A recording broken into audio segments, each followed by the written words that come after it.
Existe uma questão na comunidade otaku que ela, de alguma forma, não tem uma resposta. Eu vejo várias pessoas citando ela, eu sei que a grande maioria sabe da existência dessa questão, mas por algum motivo a resposta não existe. É uma questão apenas citada, mas respondê-la simplesmente não tem uma resposta concreta para ela, não existe um porquê disso. Eu estou falando diretamente de como a grande maioria esmagadora dos otakus, né, da nossa comunidade se conforta com o que está passando em tela e simplesmente não começam a pensar sobre o que está sendo passado em tela, porque a diversão, o entretenimento que é passado é o suficiente para simplesmente desligar a mente da pessoa e simplesmente não pensar em mais nada além do que do entretenimento e da diversão que está sendo passada a ela. Por quê? Por que isso ocorre? Tem uma resposta para isso? E, meu caro telespectador,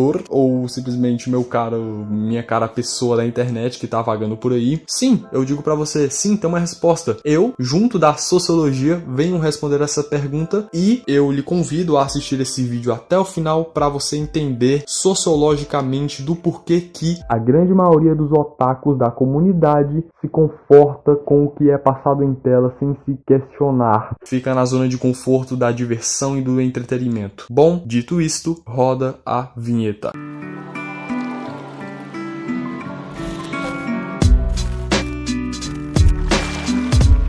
Ok, para responder essa pergunta, né, do porquê que é tão fácil a gente se conformar, a gente entrar numa zona de conforto em simplesmente aceitar o que está sendo passado em tela ou o que está sendo desenhado em mangá ou escrito em light novel e assim vai. Por quê? Primeiramente, nós temos que entender que anime e mangá é cultura, certo? É cultura e, bom, não é difícil você chegar a uma conclusão dessa, né? Primeiramente, o que é cultura? Cultura é algo formado, é algo construído dentro de uma sociedade historicamente, certo? Você tem os prédios históricos da sociedade como cultura, você tem o São João e o Carnaval como cultura, você tem o pão com manteiga com café pela manhã como cultura, tudo isso é cultura. Mas o anime e mangá, que tipo de cultura o anime e mangá é? A sociologia nos apresenta 3 tipos de cultura. A cultura erudita. A cultura erudita, ela é produzida pelas elites de uma sociedade para as elites de uma sociedade. Nós temos como exemplo a música clássica. Vamos lá, nós também temos a cultura popular, que é feita pela classe popular de uma sociedade para a classe popular dessa sociedade. Como exemplo, eu posso dar aqui o cordel nordestino mesmo, né, o cordel. E nós temos a última cultura, que é a cultura de massa. Essa cultura de massa, ela é muito interessante e se encaixa muito bem com anime e mangá. Primeiramente, que a cultura de massa, ela é caracterizada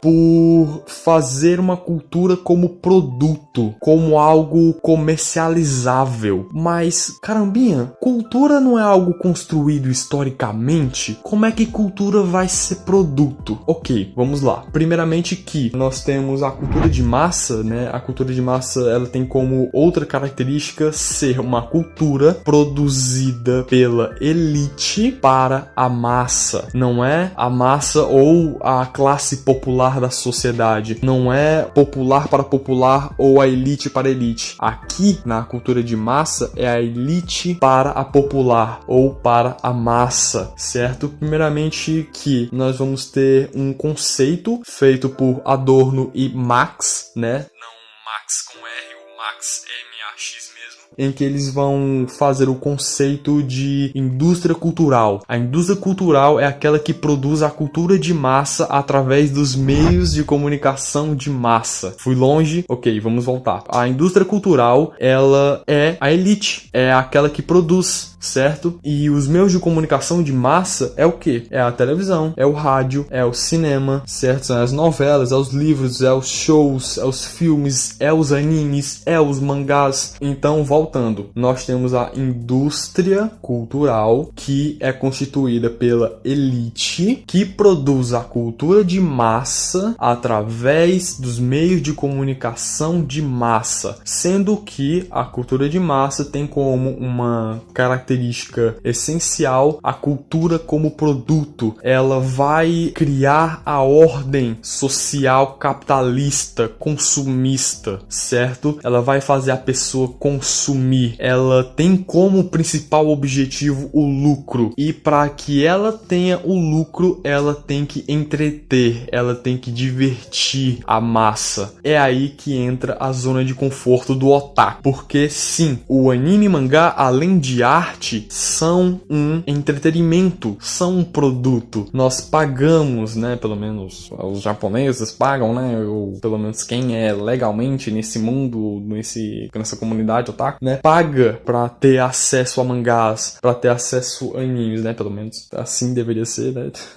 E assim chegamos a uma resposta para essa pergunta. Por que o otaku, a grande maioria dos indivíduos da comunidade otaku, entra nessa zona de conforto de aceitar o que está sendo passado em tela, ou o que está sendo desenhado em mangá, ou o que está sendo escrito em light novel? Porque a indústria cultural, o pessoal da elite quer fazer isso com a pessoa, porque enquanto aquele otaku não se perguntar do porquê que DxD é tão erótico daquele jeito, é tão, na minha opinião, chega a ser um pouco ridículo, né? Desculpe se eu ofendi alguma coisa aqui, mas quanto esse otaku não pensar sobre o porquê dele, né, do High School DxD ser daquele jeito, ou, sei lá, do High School of the Dead ter tanto eti, né, sendo que é uma sobrevivência de zumbi muito boa, mas um eti tão bobo daquele, enquanto ele não se perguntar sobre isso, ele vai estar gastando dinheiro com eti, ele vai estar gastando dinheiro com figures em que as personagens têm as tetas do tamanho do planeta Terra, ele vai continuar gastando dinheiro com mangá eti. É isso que a indústria cultural quer deixar o cara confortável no eti, se divertindo, se entretendo para ele gastar mais dinheiro, porque é o seguinte, a indústria cultural vai procurar aquilo que a comunidade otaku mais está apta a gastar para ela investir mais, certo? Não é à toa que você tem aí os shonens, né, fazendo tanto sucesso, né? Os shonens fazem tanto sucesso porque a comunidade otaku tende a consumir mais o Jujutsu Kaisen ou o Naruto ou, sei lá, o One Piece, e a indústria cultural vai se alimentando disso. De acordo com Adorno, a produção da cultura passou a ter como principal finalidade o lucro. Esse processo de mercantilização tornou-se um obstáculo para a arte exercer sua autonomia de criticar a sociedade, já que nesse sistema de produção ela passaria prioritariamente pelos administradores e técnicos responsáveis por tornar os produtos mais rentáveis e aceitos pelos consumidores. Além disso, a necessidade de consumo, caracterizada pela insaciabilidade, está intimamente ligada à difusão da ideologia capitalista pela indústria cultural e pelos meios de comunicação de massa. Também é por isso que a crítica ela tem tanta dificuldade de se instalar, né, na comunidade otaku. Bom, veja bem,